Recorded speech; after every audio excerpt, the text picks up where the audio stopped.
मैं पत्रकार साथियों का धन्यवाद देना चाहता हूं और साथ ही साथ सभी माननीय विधायकों का भी बहुत बहुत समाजवादी पार्टी में मैं स्वागत करता हूं।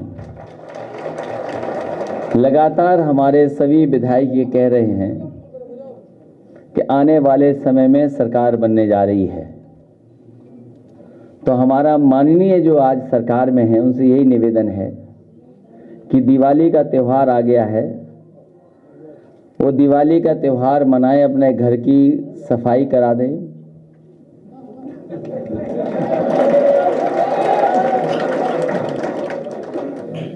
सफाई को अच्छे से करवा दें,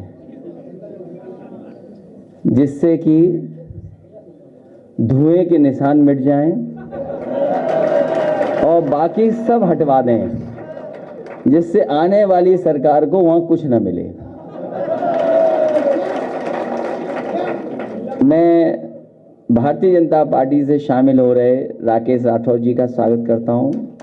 बहुजन समाज पार्टी के विधायक रईस श्रीमती सुषमा पटेल जी का स्वागत करता हूं।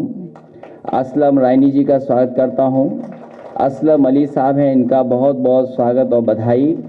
हाकिम लाल बिंझी, उनको भी बहुत बहुत बधाई देता हूं। मुस्तफा सिद्दीकी साहब हैं जो आज समाजवादी पार्टी में शामिल हो रहे हैं, मैं इनका भी बहुत बहुत पार्टी की तरफ से स्वागत करता हूं, बधाई देता हूं। साथ ही साथ शैलेंद्र साहू हैं, उनका स्वागत। सुरेश निषाद जी का स्वागत। श्रीमती माधुरी श्रीवास का भी स्वागत। और साथ ही साथ बड़ी संख्या में लोग समाजवादी पार्टी के समर्थन में आए हैं, समर्थन देने आए हैं। मैं उन सभी साथियों का बहुत बहुत स्वागत करता हूं, बधाई देता हूं। भारतीय जनता पार्टी के विधायक राकेश राठौर जी, इनके आने के बाद हो सकता है मुख्यमंत्री जी अपने नारे का नाम बदल दें। मेरा परिवार भाजपा परिवार की जगह वो हो सकता है ये कर दें कि मेरा परिवार भागता परिवार, भागता परिवार।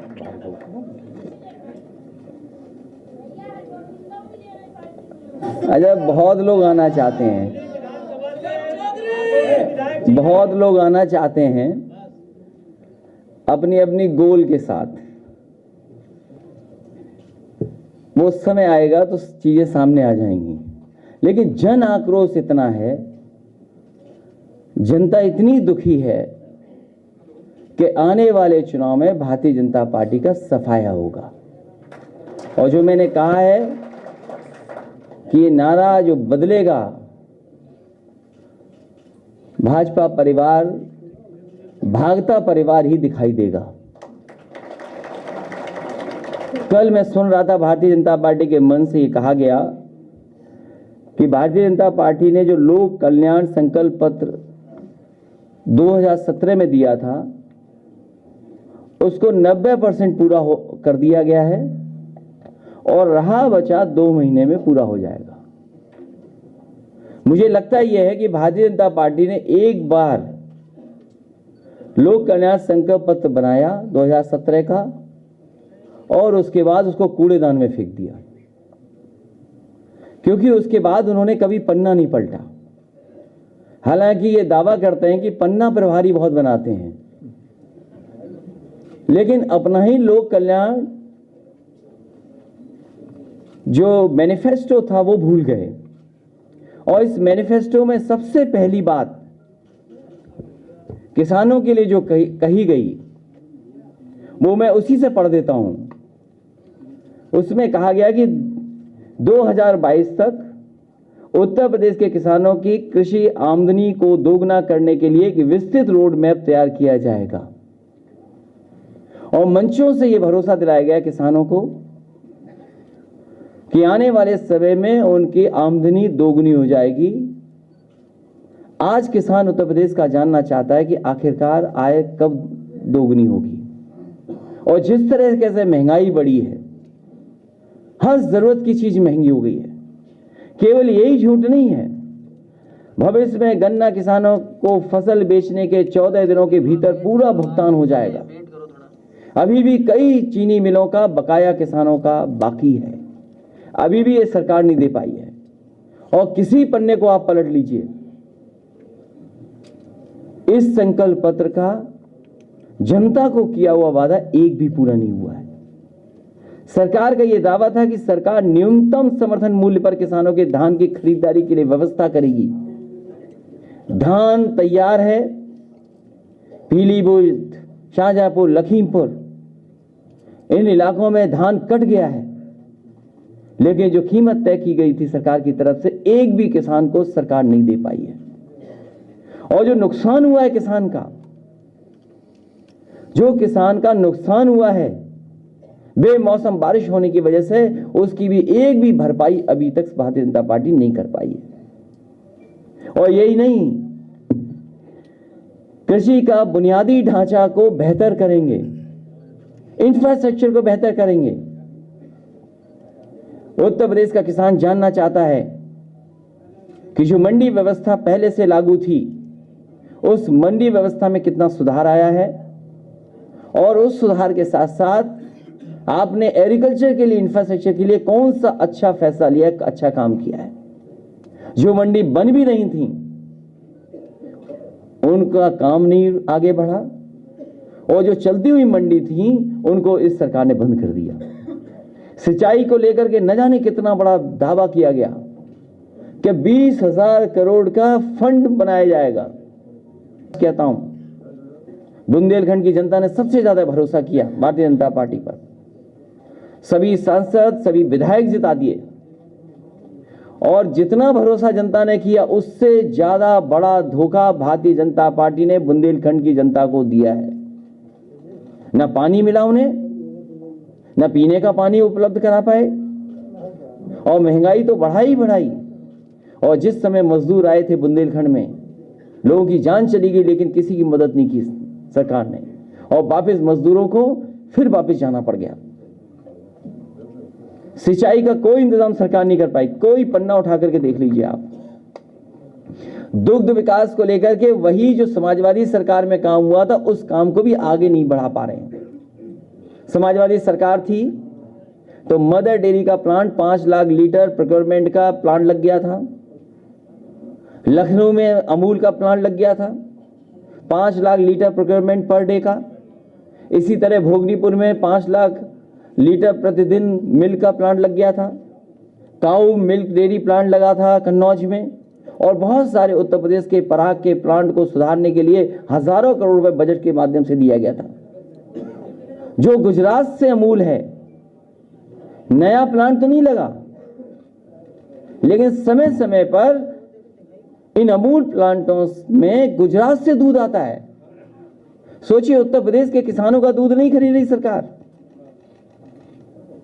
गुजरात से दूध ला करके इन प्लांटों को चलाया जा रहा है। पशुपालन में तो क्या काम हुआ है, इससे बेहतर कोई जान नहीं सकता है।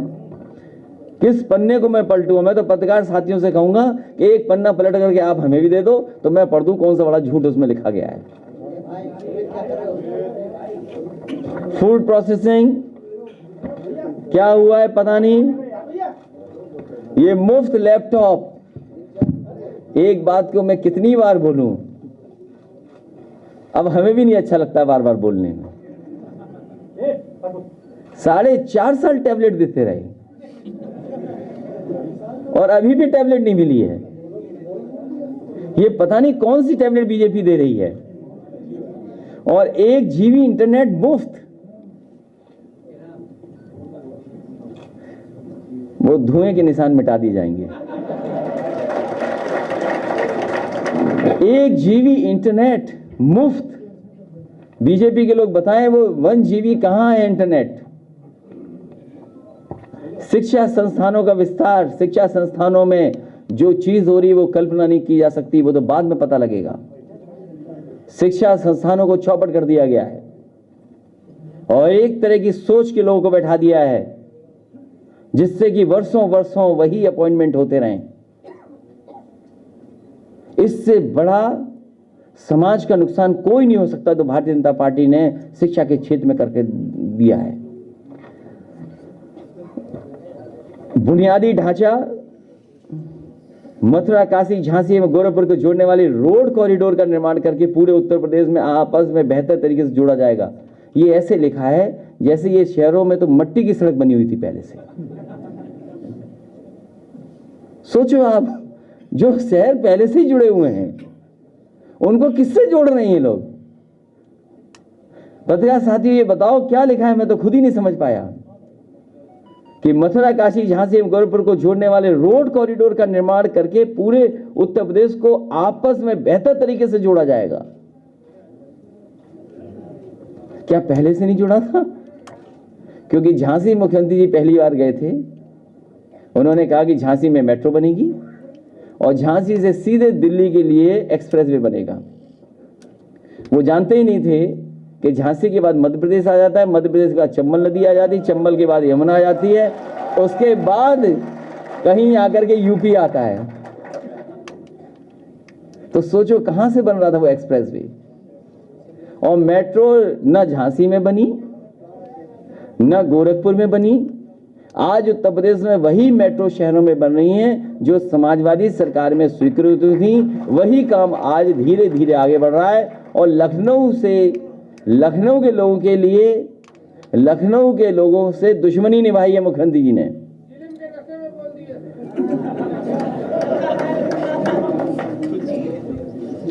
लखनऊ के लोगों के लिए वो बैन है, ये आप नहीं कर सकते, जेल जा सकते हो। अगर जेब में पुड़िया मिल गई आपके, पुड़िया केवल बीजेपी रख सकती है। सभी तीर्थ स्थलों को 4 लेन रोजमार्ग के साथ जोड़ा जाएगा।